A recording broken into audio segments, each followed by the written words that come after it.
Okay, so I'm going to show you how to use the staffing ladder. It's pretty simple, but it's pretty effective in my opinion when properly used. So you're going to start on the data tab. You're going to need to input all of your facility's accurate data. So I made a bunch of numbers up.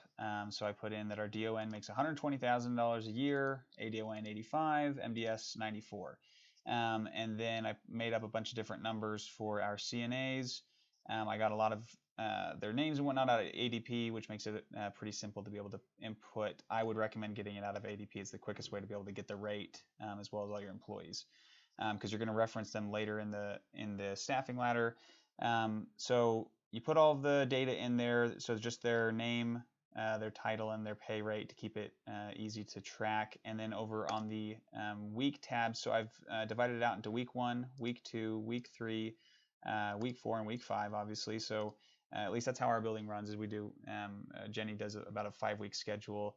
Um, One of the things that you're going to need to look at is the input for how many days in the month on each of the tabs.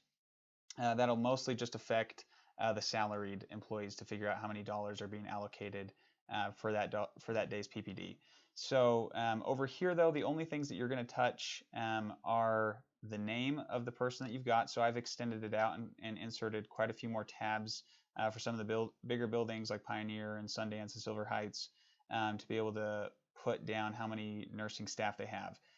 If you need a bigger one, let me know and I can try and insert some more tabs there. So basically all you're going to do is it'll create a drop down menu for you going off of your data tab. So you'll select an employee. I put all my nurses at the bottom to grab, so I can put Nate. It automatically updates his rate of pay in there, and then I can put in how many hours that he's working in a day. So I have him scheduled for 12 hours. And you know what? I know he's going to work night shift. He's not going to take a lunch, so he's going to have scheduled overtime of 0.5 hours. So it'll automatically update the dollars as well. What that does is, because that's related to Sunday, it's going to update Sunday's PPD over here. On the bottom, I have it calculating averages. So it'll calculate the average total, the average PPD in dollars, average hours, and then the average hours total. So then you have to input your census on a daily basis as well. So at the beginning of the week, if you have a good idea as to how many or what your census is going to look like, that's when I like to build mine out and just kind of think, okay, well, we're expecting a discharge on Tuesday, so we'll be down to 84. But hey, Thursday we were planning on 2 admits, so let's be conservative and say we'll be back up to 85 on Tuesday, and then maybe we didn't get one of them until Friday, so 86 on Friday. So kind of build out your week census there. So a couple of areas that the only areas that you're really going to adjust on here are the days in the month, your census to be able to accurately project your PPD, and then just building out your schedule for who's working for you, what are their rates of pay here, and then how many hours are they going to work here.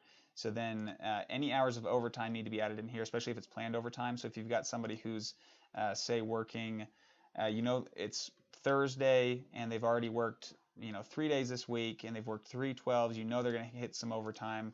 So plan on 4 hours there and then say 6 hours of straight overtime. Luckily, that person only makes $6 an hour, so that helps us. But building out your schedule that way, and then building out your schedule each week, so you can mostly just copy and paste.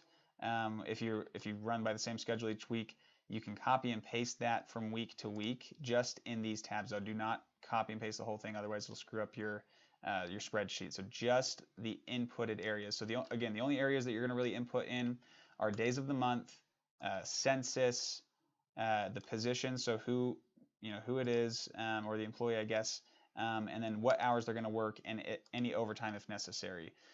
We have over here kind of our guide or cheat sheet of, hey, in our building we're max census of 50. At 47, here are our rules. We're going to remove one aide. At 45 or less, we're going to have one of our nursing managers working the floor for 8 hours, etc. So you would have to build out these incremental census changes to fit your respective buildings. But that's basically it. So it's kind of a nice snapshot. Something that we're starting to do is building out our week, and then going through and putting the actual data in here. So the actual hours worked. So say Julie only worked 11.5 hours, but say Shauna worked 12.5 hours. So we're going to put her in for there, and then we're actually able to see the actual PPDs up here, and we can adjust as the week goes on. What we need to do in order to keep our average PPDs. So something that I've told Jenny is that I don't mind if we're high on Tuesday and Wednesday, so long as our average for the week remains at our goal. So long as we're able to somehow make up for it somewhere else in the week, then we'll be fine. So let me know if you have any questions. Hopefully that solidifies most of the questions about the spreadsheet, though. And then let me know if you need me to change anything or have any suggestions. I'm happy to do it. So thank you much.